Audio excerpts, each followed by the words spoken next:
Why men cheat. These are the top three reasons. And most people are surprised because it's not always because they're unhappy at home.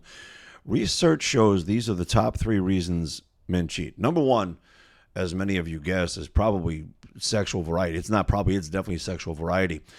Men are biologically wired to seek novelty. And this doesn't excuse it, but it does explain it. Evolutionary psychology suggests that men are more driven by physical impulse than they are by the emotional need.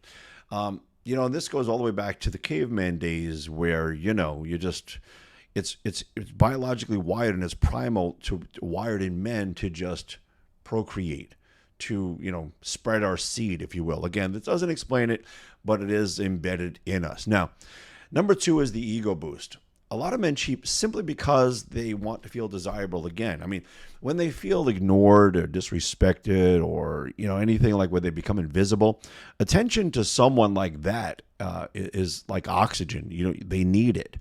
And a lot of men, maybe they're being ignored at home. Maybe their relationship started out well and now it's not, and they're just not being paid attention to. So, just like a woman in a situation like that, men also seek and desire attention.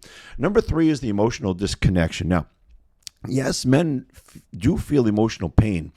So when their efforts in a relationship go unrecognized and when communication dies, cheating often becomes a way to feel seen, even if it's short-lived. I mean, think about this. A lot of affairs, most, if not all, are very temporary things in that you get the best of a person for maybe 3 hours a week. You get it 3 hours a day, once, maybe twice a week. So you get that best version of that person. You're not seeing that person when, things at work aren't going well or things at home aren't going well. It's just, it's an affair. It's an outlet. It's a mini vacation. And these things are definitely not based in reality.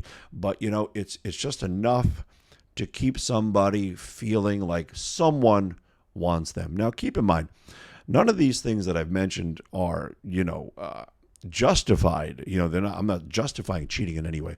This is merely to expose or to convey to you the top three reasons men cheat. And in this series, we'll move on to the top three reasons women cheat and get more and more into all this to explore the psyche of people and men and women and why they cheat.